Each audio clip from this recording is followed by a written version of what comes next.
Hello and welcome to another episode of the CompileSwift podcast. I'm your host, Peter Whittam. In this podcast, we talk about everything related to Apple platforms and Apple development, including macOS, iOS, iPadOS, watchOS, tvOS, and any other OS they've invented this week. So with that, let's get on with the show. What's up, everybody? This is the episode where, we are going to talk about the September 15th event. It only just recently finished.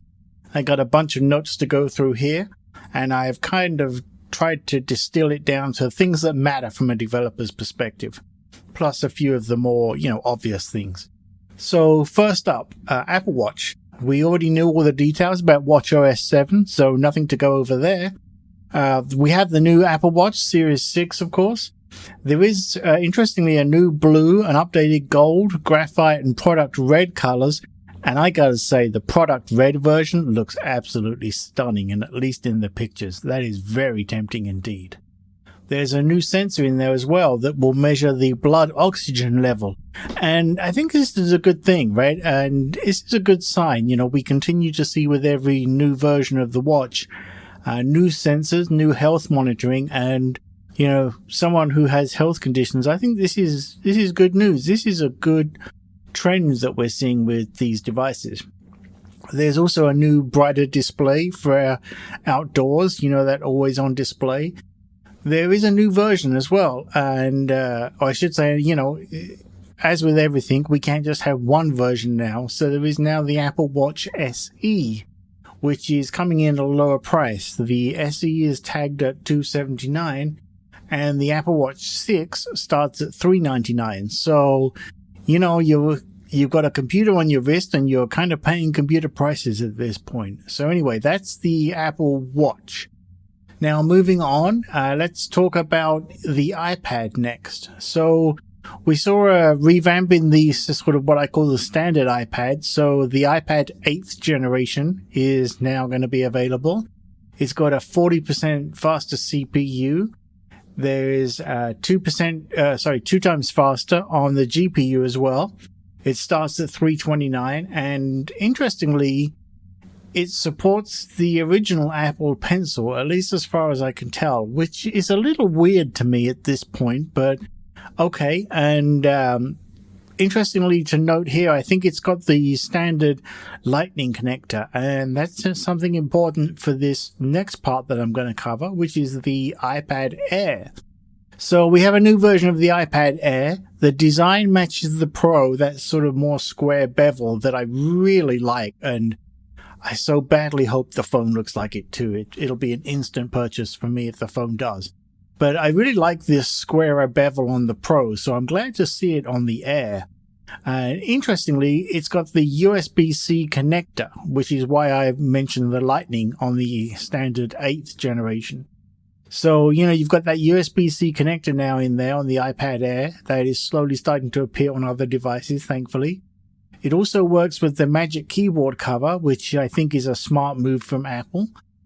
The one thing that stands out the most, perhaps, other than the connector, is that the TouchID is now built into the power button, which I just think is so fantastic that they can do that now. It just makes so much sense. And, I'd love to see that come back on the phone, the new phone as well, where you have this TouchID that you can also just use in the power. So that's nice. That's a real nice touch, I think. Again, there's the new colors. There's the sky blue, green, and an updated rose color. I kind of wish there was a product red version, or if there is, I missed it. I think that seeing that in product red as well would just look stunning. But the blue and the green looks good. Kind of prefer the older rose gold, but, not a big deal. Interestingly, it has the A14 chip, which is newer than the one, it's kind of funny. They basically announced this A14 chip in the iPad before they announced it in the phone. And the reason I mention that is normally we hear about these, the phone is normally the big thing as far as new chips and everything else. So it's kind of an interesting turnabout face this year where the iPad gets to announce that first. The new iPad Air starts at $599.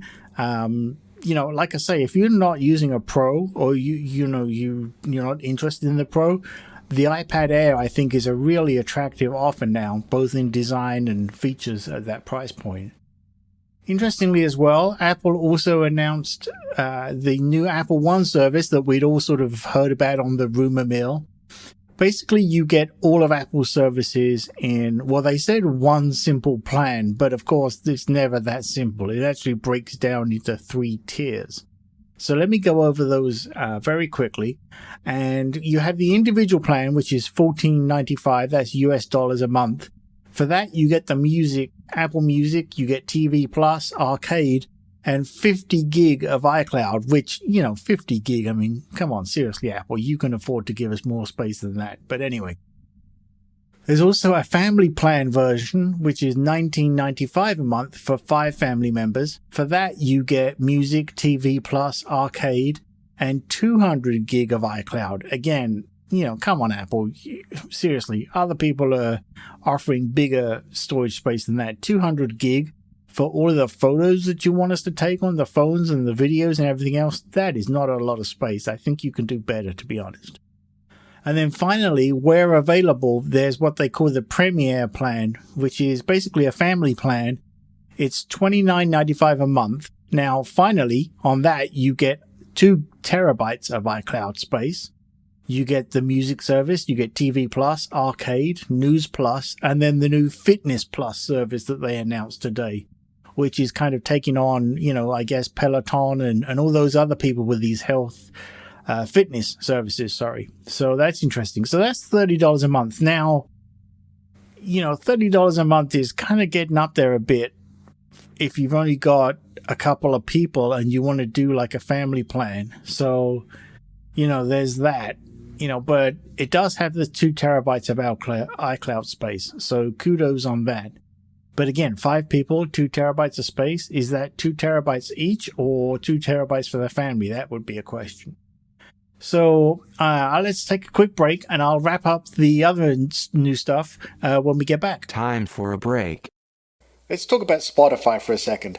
I've been a long time, many-year user of Spotify Premium, but there's also a free version you can use, so it won't cost you anything. And one of the things that I love about Spotify is I can combine all of my music from the massive library that they have, along with all of the podcasts that I listen to. And you obviously like podcasts because you're listening to this one.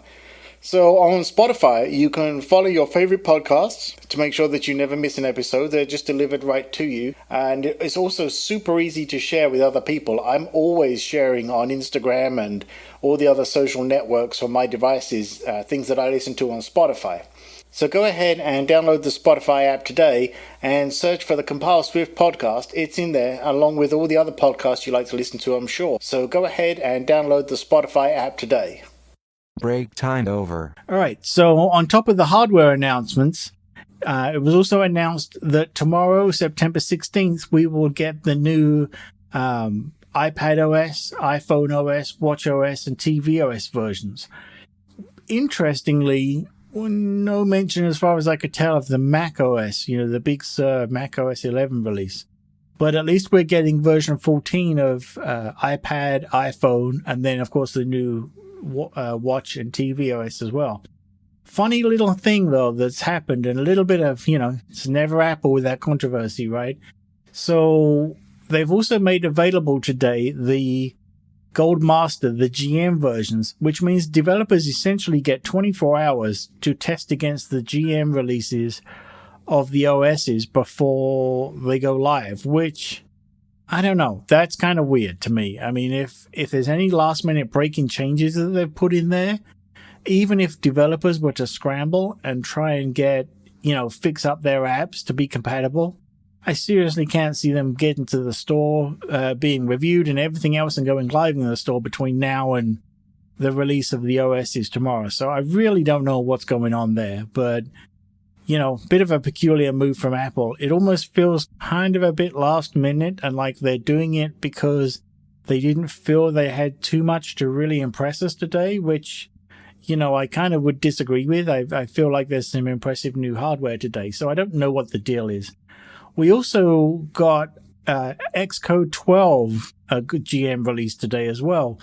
But there's kind of an interesting little note on there that I want to read from the Apple's download page for the Xcode 12 GM, and it says this: for development on macOS Big Sur or to support Apple Silicon, continue to use Xcode 12 Beta 6, which is a little weird and kind of suggests that they're rushing this out the door along to firstly meet the GMs and the final releases for the OSs tomorrow, and that it's not quite fully baked for the new Mac OS and, of course, the new Apple Silicon, which makes sense, right? Since we're not getting those announced today, they're not going to be available just yet.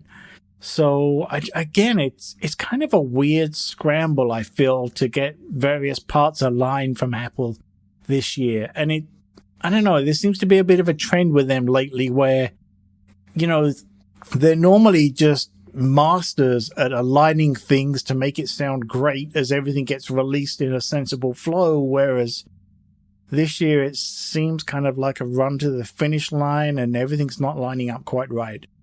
So, word of caution there on the Xcode 12 GM for developers regarding Big Sur and Apple Silicon. It turns out that apparently, from what I've been reading on various Twitter accounts and everywhere else, some Slack servers and everything else that I belong to, there's actually been 2 releases of the Xcode 12 GM. There was one release that sort of immediately got pulled and a newer one put up. So when you go to download, or if you've already downloaded, make sure you get the following build, and that is the 12A7209 build. Make sure that's the one you've got, and if it isn't, go back and download it again. So that's the announcements for today. Bit of a weird mix, but I feel it's kind of good, right? We didn't, no surprise that no phone was announced. Bit weird that macOS wasn't announced as being final since, the other GMs and final releases are going out tomorrow. So it's kind of an unusual pattern there, but hopefully they'll follow along very quickly indeed. They're probably waiting for the Apple Silicon to be ready, I guess, for the new Mac OS, but, who knows how close they are to that. So anyway, that's it. Go to the Apple site, check out, again, the pricing and the various release dates, but most of the new hardware will be available, starting to the end of this week to order. Go take a look at the details. Check out that new product red watch. It just looks fabulous. So with that, that's this episode. Reach out to me on Twitter at CompileSwift or go to CompileSwift.com. There's plenty of stuff to look at there for Swift developers. And I'm sure this stuff will be all over the web for the next couple of days at least. Hopefully we'll get the final Xcode 12 soon enough. That's it. Take care. Speak to you soon.